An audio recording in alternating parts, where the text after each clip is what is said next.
सांब कमाल कर रहे थे। अब पिता की अगर आत्मा है तो वो परेशान हो रही होगी कि देख सांब क्या सोच रहे हैं।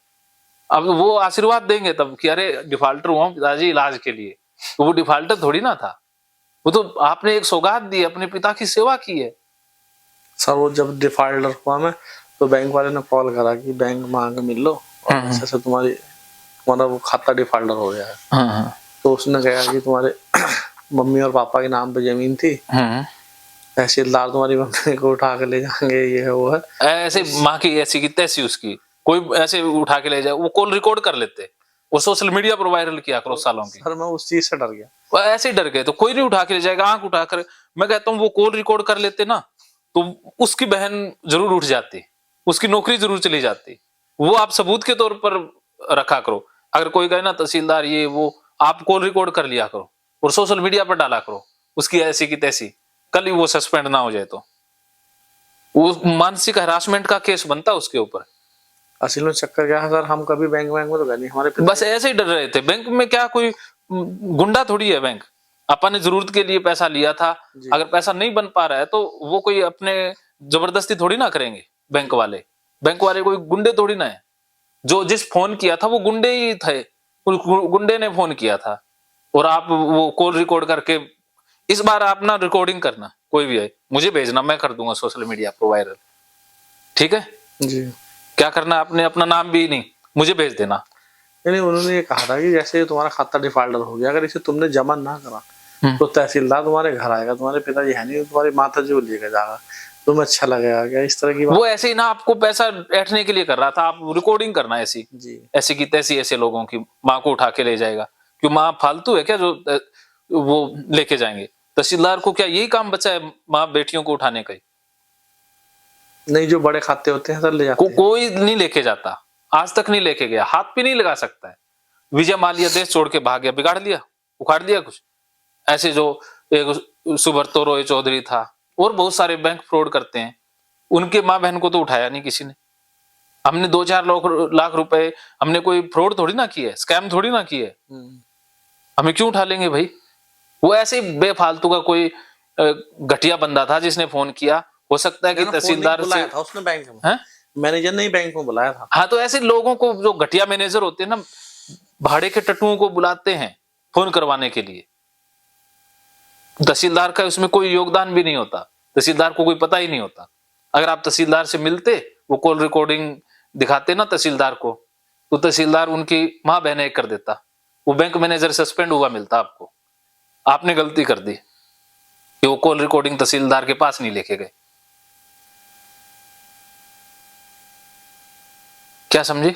क्या समझे बताओ? तो सर पैसा देना तो पड़ेगा ही, जो देना तो है, धीरे धीरे देना है ना। आप अपनी किस्त बनवा लो, 50,000 रुपए तो वो आ ही रहे हैं आपके पास। सर डिफॉल्ट होने के बाद किस्त नहीं बनती, शुरू वो क्रेडिट कार्ड है ना वो, तो अब उसका क्या सॉल्यूशन है? वो तो पूरा ही जमा हो। पूरा जमा होगा, कितना लाख जमा होगा? जी वो 18 लाख कुछ हजार रुपए थे, अब से 1-1.25 साल पहले। तो वो 20 से कूद गए होंगे वो। कोई बात नहीं, धीरे धीरे वो जमा तो करवाना है, लेकिन आप बैंक अधिकारियों से मिलो और उनसे रिक्वेस्ट करो, वो हो जाएगा जमा। वो पार्ट्स में भी कर लेते हैं, सब कुछ हो जाएगा। आप एक बार मिलो, आप ऐसे घर बैठे रहोगे समस्या समाधान नहीं है। और फिर भी अगर जमा करवाना पड़ा तो 20-30 हजार रुपए, आप लाख रुपए आराम से मिल जाएंगे। जितनी आपके पास प्रॉपर्टी है आराम से मिल जाएंगे, उधार पर मिल जाएंगे। हमारे एक बहनोई है, उनका भी ऐसी खाता डिफॉल्ट हो गया था, तो उन्होंने वो जमा नहीं करा सर वो, और वो उनका जो चला गया था लोक अदालत में, वहां उनका हो गया कंप्रोमाइज, तो जितना उन्होंने लिया था ना उससे भी कम में उनका। हाँ तो आप भी लोक अदालत में जाओ, यही मैं कह रहा हूँ कि उन बैंक वालों के खिलाफ आप करके लोक अदालत में चले जाओ, वहां न्याय होगा। अगर लोक अदालत में फैसला होता है जमा करवाना है तो करवा देंगे, कोई दिक्कत ही नहीं है। अगर आपने जमा भी करवा दिया और बैंक वालों ने स्कैम कर दिया, फिर गड़बड़ हो जाएगी ना। तो आप इस केस को लोक अदालत में ही ले जाओ, अपने बहनोई से मिलो, उससे बात करो, उसको सारा पता है, ठीक है, वो हेल्प कर देंगे जी। बस। तो आप बहनोई से मिलो, आप काम कहीं डर रहे थे, अभी क्या सोच रहे हो? नहीं मैं डर तो इसीलिए रहा था सर, वो 1 साल से इस काम को चलाने के लिए भी मैंने 4-5 लाख रुपए का बीच में कर्ज ले लिया। हाँ कोई बात नहीं। अब जो आज तक गलतियां हो गई वो सारी जाने दो। अब आपने बेफालतू का कर्ज नहीं लेना, लेने की जरूरत ही नहीं है आपको। अब किसी चीज के लिए कर्ज लेना आपने, और इन चक्करों में नहीं पड़ना है। किसी कोर्स के चक्कर में तो आज के बाद बिल्कुल नहीं पड़ना है। किसी से 1 रुपए का कोर्स नहीं खरीदना है। और यूट्यूब वगैरह देखना करो बंद, अपने दूध से रिलेटेड चीजों पर करो फोकस बस। जी। दूध से रिलेटेड नई नई चीजें, नई नई आइटम, बढ़िया चीजें, उसके ऊपर फोकस कर दो पूरा। बाकी ऐसे ही आपने ना एनर्जी को भटका दिया था। जी। हाँ, अपने दोस्तों के साथ एंजॉय करो, दोस्तों के साथ घूमो फिरो, अपनी एक अच्छी सी कंपनी बनाओ। दोस्तों से सर मैं दूर हो गया था बस। हाँ, मैं तो बस कमरे में ही बंद रहना शुरू हो गया सब। हाँ, और क्या। अब देखो आप लेकर के क्या आए थे, आपको मिल क्या रहा है यहाँ से, ये सोच के आए थे। हाँ, ये सोच के आए थे भी राजेंद्र जोधपुरिया के पास जाऊंगा, कोई जादू की छड़ी मिलेगी। जी। जी सर। लेकिन मिला क्या? क्योंकि आप जिस अवस्था में थे, मुझे 50-60 हजार रुपए भी दे देते जी। अगर मैं आपको भरोसा दिलाता, लालच देता कि मेरे पास एक गिद्दड़ सिंगी है। जी। सुना है ना नाम गिद्दड़ सिंगी का? सर मैं तो ये सोच के आया था, वहां भी यही सोच के गया था पुणे में मैं। आप देखो हाँ, अब तो सारी बात ओपन ही है हाँ, हाँ, कि कुछ ऐसी युक्ति बता देंगे वो हाँ। कि जो वो काल्पनिक सभाएं हैं वो मेरी चालू हो जाएंगी। उन्हीं से निर्णय लिया करूंगा और उन्हीं के द्वारा जो हाँ, वो कामयाब हो जाऊंगा। वो भी वहां कितने पैसे ठगाए? सर वहाँ 12,000 रुपए। चलो वहां उन्होंने ज्यादा नहीं लिए। जी। हाँ, क्योंकि 8-10 दिन के खर्चा पानी भी बहुत हो जाता है। जी। तो 12,000 कोई ज्यादा नहीं था, उनकी फीस कम ही थी। जी। हाँ, तो पुणे वालों को हम स्कैम नहीं कह सकते, वो उन्होंने अच्छा ही और किया। फिर लाइफ टाइम का है सर उनका। हाँ, तो अच्छा, वो उनका पैसे कमाने पर नहीं था शायद। कभी भी जाओ। हाँ। और जब भी कोर्स होता है वो सूचना कर देते हैं कि आ जाओ, लेकिन हाँ। वहाँ जाने में अब वो दूर बहुत है। चलो वो 2000 जो किलोमीटर। मावली में है, मावली में है ना? जी। जी। पुणे से भी सर 20 किलोमीटर आगे समझो। हाँ, जो भी है, चलो वो अच्छे लोग हैं जी। कि उन्होंने पैसे आपसे ज्यादा पहले तो मारे वो नहीं। फ्री में करते थे सारा काम। हाँ, फ्री में फिर ज्यादा लंबा नहीं होता ना। जी। तो फ्री में फिर मतलब ऐसा हुआ कि उनके जो गुरुजी थे उन्होंने उन्हें कसम वसम दी कि तुम्हें आज के बाद फ्री में नहीं करना। सही कहा उनके गुरुजी ने भी। हाँ। मेरे को देना उनका नंबर, मैं भी उनसे संपर्क करूंगा। जी ले लियो। ठीक है, अच्छा काम कर रहे हैं वो, उनको कम से कम धन्यवाद तो देंगे। जी। तो वे तो खैर बहुत रेस्पेक्ट करते हैं अपने शिष्यों की। हाँ, हाँ, हाँ, कोई मैं मिल के भी आऊंगा, मेरे को अच्छे लोगों की जरूरत है। जी। अच्छे लोगों से मिलेंगे। और चलो वो मावली वाला तो छोड़ो, वो तो स्कैम नहीं था, वो कम से कम आपको सिखाने की उन्होंने पूरी कोशिश की। लेकिन लैंग्वेज डिफरेंस के कारण हो सकता है वो चीजें नहीं समझ में आई, जी। या हो सकता है आपको जरूरत ही नहीं थी उन चीजों की, जितनी जरूरत थी उतनी मिल गई। जी। और उसके बाद जो रहा आपका विवेक बिंद्रा वाला, वो स्कैम में चला गया। जी।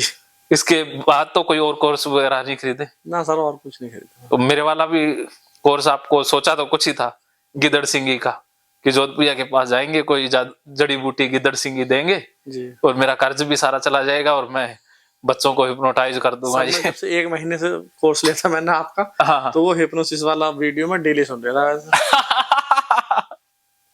लेकिन आज तो हिप्नोटिज्म टूट गया ना। जी।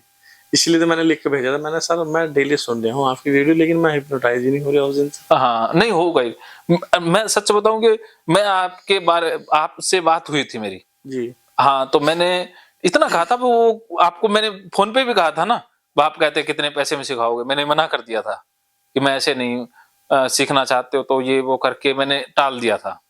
फिर मैंने कहा था कोर्स ले सकते हो जी। गीता वाला, इसके अलावा और कुछ नहीं कहा था ना। जी। आपने कहा था कि वो तो मैं तुम्हें घर बैठे सिखा दूंगा कोर्स में। हाँ, कोर्स में ही आ जाएगी चीजें। हाँ आ जाएगी। हाँ, तो उसमें पैसे की तो बात नहीं हुई थी। जी नहीं। हाँ, अगर मेरे मन में लालच होता तो तभी बढ़िया सी रकम मांग लेता ना, और आप 40-50 हजार रुपए तो आराम से दे देते। जी। जी। और यहाँ बुलाता तो 40-50 हजार रुपए दे भी देते हैं। जी। हाँ, लेकिन मेरे को याद ही नहीं था अभी आपसे वो बात हुई थी। मेरे को यहाँ आने तक ये था भी आपने शायद कोई बिजनेस से रिलेटेड बात करनी है, इसलिए मैंने बुला लिया। अगर हिप्नोसिस के बारे में बात करनी होती तो मैं बुलाता ही नहीं। हाँ, क्योंकि मैं फिर थोड़े बहुत पैसे लेता हूँ, वो भी ना लेता। जी। हिप्नोसिस सब तो ऐसे क्या यार, कोई आपने इससे कोई इलाज तो करना नहीं है, ये तो वैसे ही आपने सीखना था तो वैसे ही सिखा देते, कोई ज्यादा बड़ी बात ही नहीं। तो क्या गिद्दड़ सिंगी मिली फिर यहाँ? जब मैं सर अपने काम पे फोकस रखूंगा, मैं शॉर्टकट के चक्कर में नहीं पड़ने। हाँ, कभी भी नहीं। शॉर्टकट ना हमेशा ले डूबता है जी। शॉर्टकट रास्ता खतरनाक होता है। टाइम लग जाए चाहिए, लेकिन सेफ रास्ता यही है कि कर्म करते जाओ, बस बीज बोते जाओ, रुत आवे फल होवे, जब समय आएगा फल लग जाएंगे। अगर आप अच्छा सर, हम 2 भाई हैं। मेरा भाई जो मुझसे छोटा है वह शादी होगी, उसका लड़का है, दूसरे बच्चे की तैयारी है, लेकिन वो करता उतना ही है जितना मैं बता दूं। अब वो जब मैं वहां गया पुणे, जब भी वो उसने भेजा मुझे फोर्स करके, अरे जाओ यार तुम जो काम सीख का हो। अरे यो है वो है कि अब काम में हमारे जब भी चेंजिंग हो गई। अब यहाँ आया मैं तो अभी वो कई दिन से कह रहा था यार तुम्हारे गुरुजी तुम्हें टाइम ना दे रहे, यो है वो है, तुम कई महीने भर से उनका कोर्स पढ़ रहे हैं। मैंने कहा यार जाऊंगा मैं, कोर्स कर ले। मैं एकदम से ना होया करता सारा काम, मतलब उसे भी ये इच्छा है कि भैया जो जब जिस दिन ये सीख जाएंगे तो हमारे पास सही योजनाएं आ जाएंगी काम करने की, और बस फिर हम वही काम शुरू कर दिया करेंगे। ना देखो, ऐसा नहीं होता ना, वो लालच है, वो लालच बेच देगा सामने वाला। ऐसा होता तो फिर सारे ही अमीर होते ना। जी जी, असल में सर क्या था, जैसे हम गर्मियों में एक साथ लेट रहे हैं दोनों भाई, तो वो वीडियो चला रहे थे हम हिप्नोसिस की। मैंने कहा यार देखे यार ऐसा कर रहे यार, वैसा कर रहे यार। दोनों भाइयों में हमारे जो अच्छी बॉन्डिंग है, हाँ, मतलब हम राज जैसा मामला है। बहुत बढ़िया, बहुत जी, एक दूसरे के राज जो है एक दूसरे को पता है। बहुत बढ़िया, ये अच्छी बात है। दोनों एक दूसरे से ना अच्छी बॉन्डिंग रखो, जी, क्योंकि वही आपके बाएं हाथ है ना। जी जी हाँ, चलो बहुत बढ़िया। लेकिन आप फोन पे बताओगे क्या? यार यार मेरे को तो यहाँ कुछ और ही मिल गया। अब रात उससे मेरी 10 बजे बात हुई थी। हाँ, तो वो बोला गया अनु भैया कुछ हाथ लगा ना लगा। मैंने कहा यार अभी तो आगे रुका ही हुए। हाँ, तो ये देखो, ये रात मैंने आखिरी कॉल उसी की हुई थी। अच्छा भाई की मेरे। हाँ, महकेंगे फिर से खुशियों के रंग भगवत गीता थेरेपी कोर्स के संग। इतिहास का पहला ऐप जो गीता के माध्यम से ओसीडी डिप्रेशन का इलाज आसान बनाएगा। ओसीडी डिप्रेशन का इलाज हुआ और भी आसान, और वो भी बिना दवाई, घर बैठे। किसी को बीमारी की चिंता है तो किसी को चिंता की बीमारी है। भगवत गीता ने लाखों करोड़ों का जीवन बदला है और आपका भी बदलेगा। गीता थेरेपी कोर्स में आपको मिलेगा सभी 11 प्रकार की ओसीडी का संपूर्ण इलाज, जैसे गंदगी का वहम, बार बार हाथ धोना, बार बार सफाई करना, बार बार लॉक दरवाजा चेक करना व अन्य सामान की चेकिंग बार बार करना, एक ही विचार बार बार आना, नुकसान व मरने मारने का विचार आना, HIV, rabies, cancer, heart attack का विचार आना, IBS और नींद न आने की समस्या का हल गीता कोर्स में मिलेगा।